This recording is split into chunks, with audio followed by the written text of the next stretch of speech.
This weekend on the Rochester Press Box from Salvatore's Pizzeria at the Garage Door Restaurant. Hi, I'm JC DeLass. Is Donald Trump good for the Buffalo Bills? I give him a thumbs up.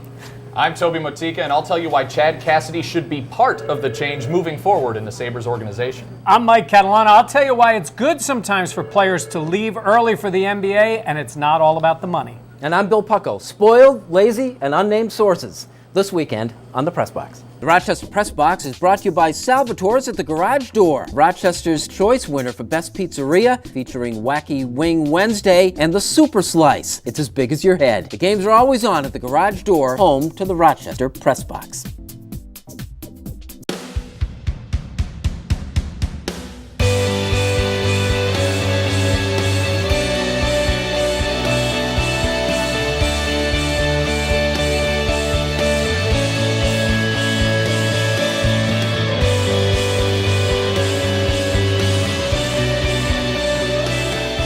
Hello everyone and welcome into the Rochester Press Box here from Salvatore's Pizzeria at the historic Garage Door Restaurant on East Ridge Road. I'm Bill Pucko along with Toby Motyka, joins us from WHAM-TV.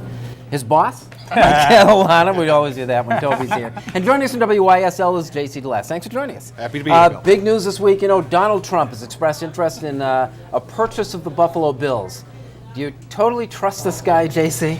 It doesn't matter if we trust him or not. I think it's great. I don't know. I hear a lot of people complaining about it, but here's the one thing he makes the Bills right away. They're relevant. They're in the news. They be publicity. This is what this team needs, I think.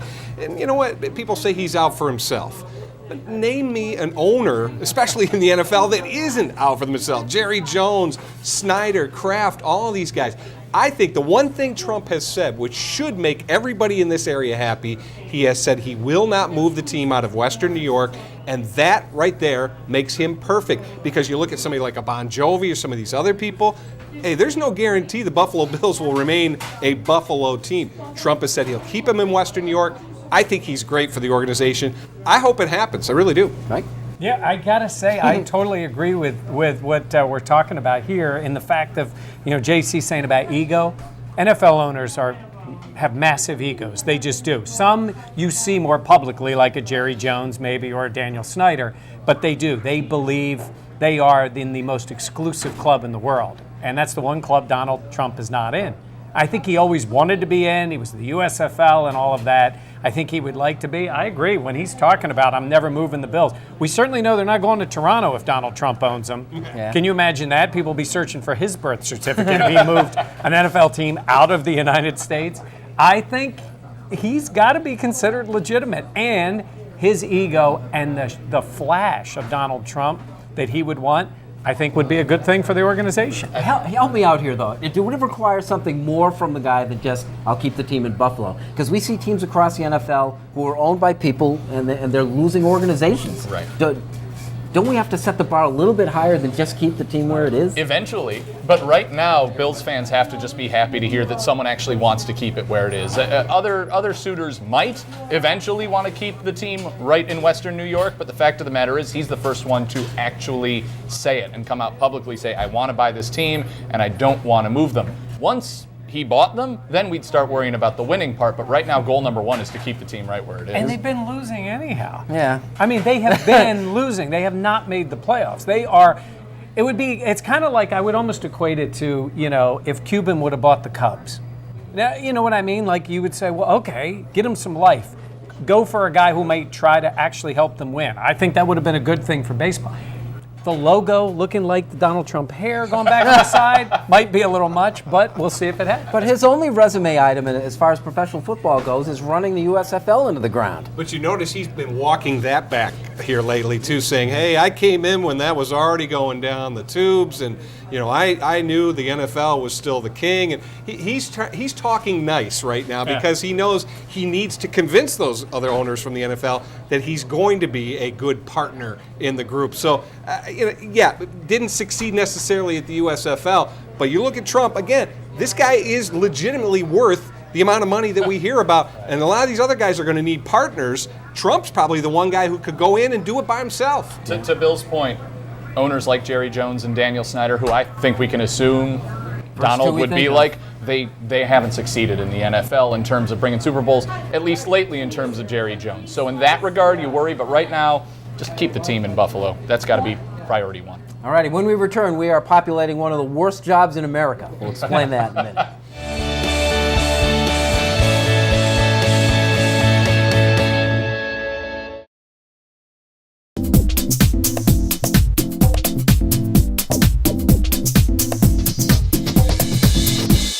Welcome back to the Rochester Press Box here from Salvatore's Pizzeria at the historic Garage Door Restaurant, East Ridge Road. Salvatore's Pizzeria, ranked number 70 by Pizza Today magazine. I think it's a magazine, might be a website, as far as the country.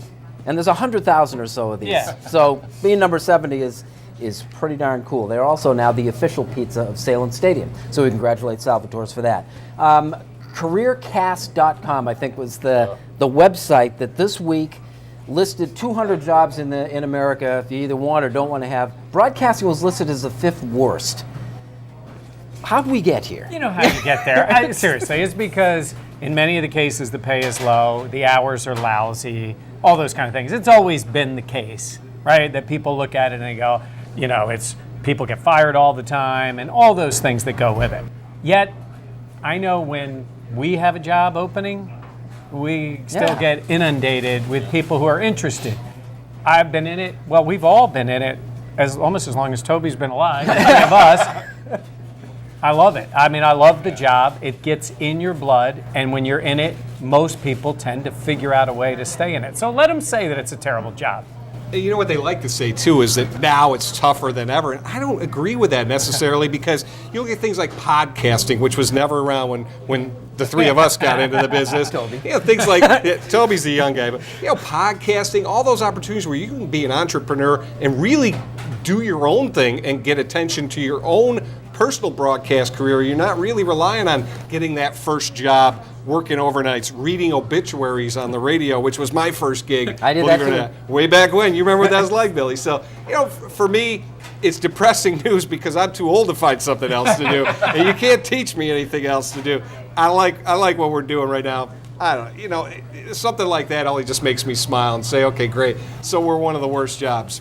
Still a pretty good gig. All right, young guy. As the child of the group here, I guess we can say, look, on the surface, it stinks. The pay does stink. You're going to miss weddings. You're going to miss big events. You're going to miss a lot of things with your friends. But the fact of the matter is we're in a spot where, especially in sports, we get to be where fans would kill to be. You take a picture in the tunnel as the Bills are getting ready to get onto the field. It's just a quick picture of some guys standing around on Twitter, and people just are like, oh my God, this is incredible. I get it. On the surface, it's not that great. The facts of the job aren't a lot of fun. But at the end of the day, we're doing something pretty cool. And for that, I think it should not be on that list. Yeah, it's interesting because there's Anchorman 2. I go all the way back to WKRP in Cincinnati, which are all, not riveting isn't the right word, compelling comedies and about the life. Yeah. And, it's been part of it. But when you have interns and young people that are coming up and they ask you about the business these days now, what do you tell them? I tell them a couple of things, and some of it falls to right what JC's talking about. The opportunity to be a broadcaster in some sense has never been greater, and I think never been greater in sports. Because all my news buddies will constantly tell young people, oh, you got to watch out about sports, whatever. And I tell them, don't listen to them. They're totally wrong. The news end of it gets tighter and tighter. There are local stations and other smaller entities. But in sports, leagues, teams, websites, individual podcasts or websites has never been more plentiful to be part of it. Now, is it tougher maybe to get up to the Bob Costases of the world? Yeah, maybe it is, but there are plenty of places where you can work, and if you love sports and want to be part of it, I think it's out there for you, and I think it's a great time to be part of it. You know what else I tell Billy? Become a good writer. Yep. If you're a good writer, you can work. become a good broadcaster, and that can help take you a long way. Work on your craft, work on your writing, and do it early and do it often. No, speaking of which, too, a reporter was one of the 5 or the 4 that were worse than being a broadcaster. It was next to last. I think the only thing it beat out was a lumberjack, also a taxi driver, and an enlisted military personnel. Oh my God, That's are like the company we life-threatening keep. jobs. And broadcasting. Yeah. Well, I mean, to the people who cover things in dangerous situations, God bless them. That is, but us, what's the worst thing I'm gonna Get hit get? in the back of the head with a football. Or get, yelled at by Yeah, and not you even wind the up on Bills. YouTube. The Bills don't even yell at us like they used to years ago. When they were good, they get mad. These guys, they don't even get mad anymore. Move. Yeah. Get good first. Like it or not, when we return.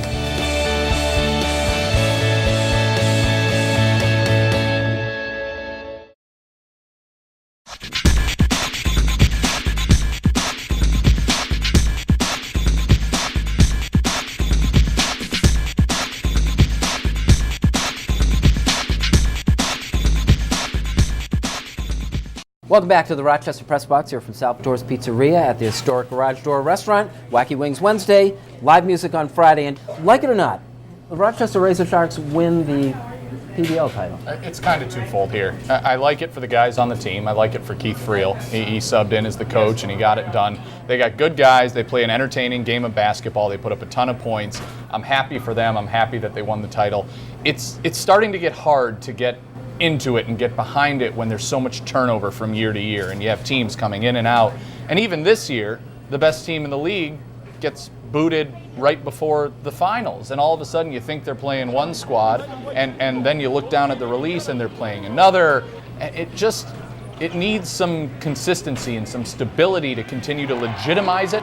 And as much success as the Razor Sharks have year in and year out, when everything around you keeps changing, it gets hard to continue to follow it and support it. Yeah, you know, the league has been around long enough. You'd think some of that would have come by now. I think this might have been the PBL's softest year. And maybe their swan song, too. It's getting to the point now where I don't think this is a Razor Sharks problem. This is a league problem. And for the Razor Sharks to thrive in Rochester, they need to be in a D-League situation, an NBA-sponsored type situation. This league that they're in right now, just too many question marks, and I don't think the Razor Sharks will ever rise above hybrid sports status in Rochester until they get into a better league. Is there enough interest in basketball in town, do you think, to support a D-League? Oh, I think if it was tied in with the NBA and everybody would know the players, now you'd be seeing these guys that are playing in college and then potentially coming here. You know, when we have had a lot of boxing here, maybe back when Charles Murray was fighting or different guys, and all of a sudden the fight would be ready to go and they'd be fighting a different opponent. You know what? And it was like, yeah, but it was more about, the hometown guy. You can't do that in a sport like basketball. People want the competition. They want it to mean something when they win. But it's fun. It's a landscape of, minor league basketball. We saw it when the Razor Sharks were in the American Basketball Association, and we gave them a pass when they left that one. It's getting harder to give this team a pass, I think. Like it or not, Mike, the Sabres lost the lottery. I think if it was next year, and with the Connor McDavid kid coming out where everybody knew it was the number one thing, I think the Sabres wanted to have the best opportunity to do the best. I think they're going to get a very good player. I don't know them well enough. If Kevin Klubscher was here, he could probably break them down for us.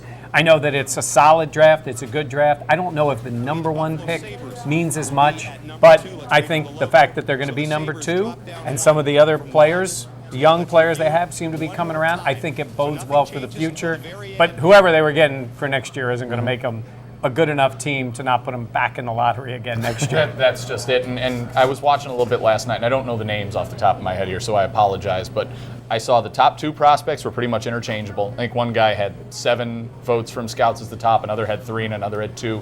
And your top 5 were all kind of lumped together. Now, they could still end up with the 5th pick from the Islanders as part of that Vanek trade. You're looking at the 2nd pick and the 5th pick in a draft. You're going to improve your odds moving forward into the future. And again, you're probably not going to hurt your chances in the next lottery either. Yeah. Sabres could also still do some more trades, maybe get some more picks down the line. I mean, they've got a lot of work to be done. I don't think 1 or 2 is going to hurt them. I get a kick out of the general manager saying we fully expected to lose the lottery. This is what we were planning on the 2nd pick. They lost everything else. So. JC, like it or not, baseball replay, which has been getting a thorough airing out this last week. I'm willing to give them a pass early. It's only 2 weeks into it. I don't necessarily like it because we saw already they're making mistakes on it. Yankees, Red Sox, 2 glaring mistakes, or at least one that was glaring and one that was highly questionable. I think you got to give it more time. I mean, the NFL still hasn't got it figured out completely, and they've been doing it for how long? I personally, I would rather they go back to home run or not home run, fair or foul. I don't like using replay on the calls on the base paths. I think that's where the umpires, we have learned to live with it for as long as baseball's been around. There have always been blown calls. We're going to still see it in the minor leagues with the Red Wings, AAA. So we have that to look forward to. Yeah, so we have that right. I just would rather they didn't use it there, but they've already pushed all the chips into the middle of the table, so let's give them a chance to figure it out. This whole managerial thing, too, when they come out and, they look into the dugout, they're waiting for the affirmation. I mean, it didn't take them long to figure out a way. this. I'm with you on this, too. I hate the idea of trying to break down a call at first base. Is it in the glove? Is it that close? I really wish the intent of replay in all sports would be fix an obvious mistake. If that runner in the Red Sox game was called safe or called out, I wouldn't have changed it either way. I don't think there was anything in that replay that warranted a change. It should be quick. It should be moved on. You look at it that way. If you've got to look at it for more or slow it down that much, it should never change, and that's what they need to do. But that's not about the way the system is made. Yeah. That's about, do you really want to change that call? But it went against the Red Sox, so how bad could it be? Well, I heard a good quote, I think, that sums it up. It said, perfect is the enemy of good. I think that this is getting a little bit towards that. Unfinished business when we return.